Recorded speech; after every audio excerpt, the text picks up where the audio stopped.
Hello, my name is Sarah Hutchison. I'm in the 11th grade, and my Student Presidential Leaders project was focused on English language learning in the Central Arkansas migrant community.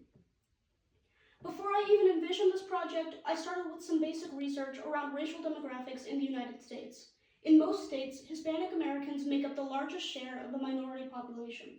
In the Southwest, Texas, and the South, the Hispanic population, and specifically the migrant population, has been increasing dramatically.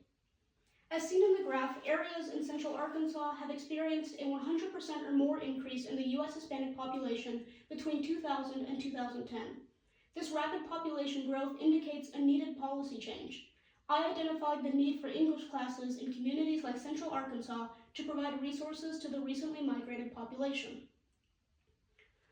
To verify this need, I sought the input of a local nonprofit organization called Seis Puentes. This organization is incredibly valuable to the migrant community in Central Arkansas. There, I conducted a survey. As seen in the data table, those who I surveyed identified language barriers and access to resources as the biggest challenges facing them in Arkansas. These two factors go hand in hand, since it is nearly impossible to access necessities if you are not able to communicate that you need them in the first place. I surveyed 9 people, some of whom gave the ranked answers. Out of these 16 total responses, language barriers was ranked first, with 9 who ranked or exclusively selected that option. Access to resources was ranked second, with 5 people ranking it as their second choice or exclusively selecting it. And racism and hostility was ranked third, with only 2 ranking or exclusively selecting that option. With these results in mind, I decided to focus my work on providing English language classes. After having identified English language learning as the central goal of my project, my mom and I worked together to gather more information about how to teach and what to teach.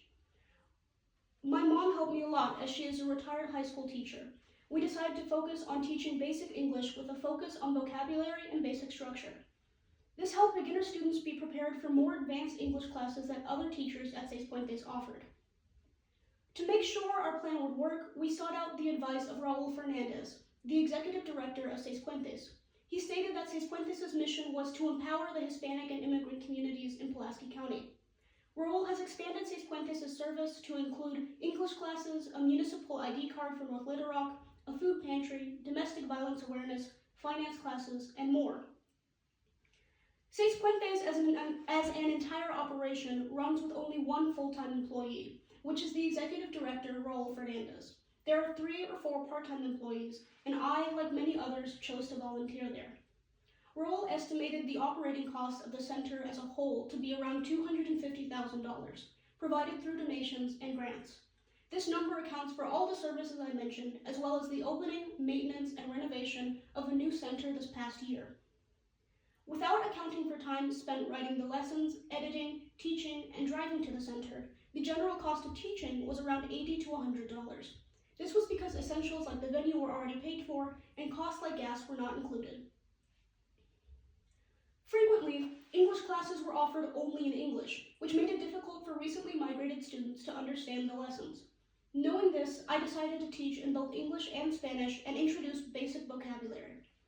My mom and I taught every Tuesday and Thursday, and occasionally on the weekends for about 2 hours. We created our own lessons that focused on repetition of essential phrases.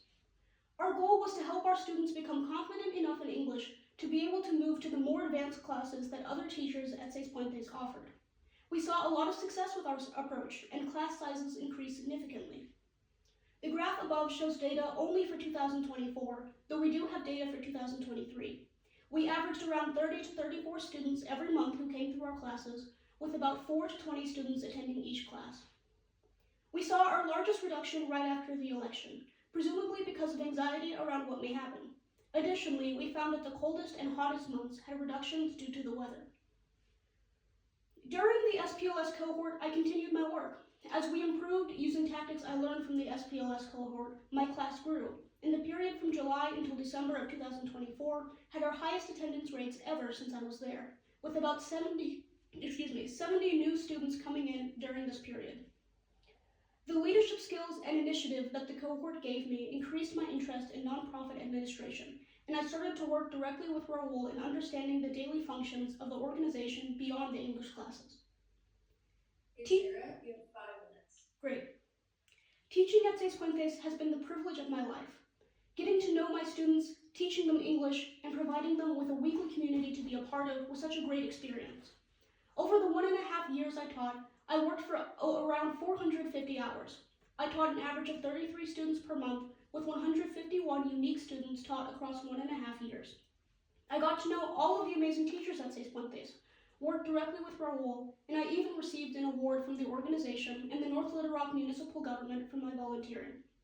I'm so glad that I was able to connect with so many people through what I did. I recently moved, and leaving my classes was one of the worst parts of leaving home.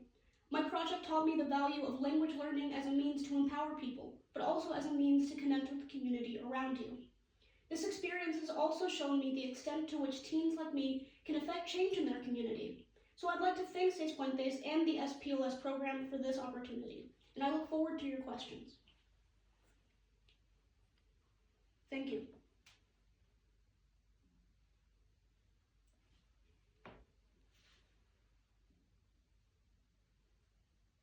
I have a question for you, Sarah. Who was the interview with? I think I missed that part when you implemented your survey. Certainly. My interview was with Raul Fernandez. He is the executive director of Seis Puentes. I'm sorry if I went through the presentation a little quickly. I was pretty nervous. Raul Fernandez is the executive director of Seis Puentes, and he started working there in 2021. Okay, thank you. And no apologies, you did fantastic. Can you describe a little bit about the demographics of your students? What were the age ranges? So I mainly taught adults. I thought that when I was coming in that I would mostly teach children, but children have a much better way of getting language into their heads than adults do. So recently migrated adults between the ages of, I would say, probably 30 and 60 were most of my students. They came mostly from El Salvador, Guatemala, and Mexico, but some were from Chile and Argentina as well. I just want to commend you. Amazing job of getting it out there and letting us understand what you do. Thank you. I was glad to do it.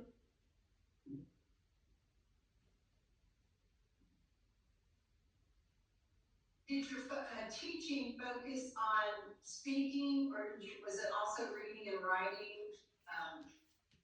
My teaching in that way focused more on speaking, so I worked on making sure that people knew the essential vocabulary and small phrases, so that they would be able to use a phrase and just replace it with whatever word they need. We also asked them about where they worked and what they needed to know for where they worked. A lot of them were mothers, so a lot of them needed to know how to check their kids out of school. So we taught a lesson about what you need to say and basic vocabulary about what's in a school. So learning about the front office or the gym or a certain teacher's room, for example.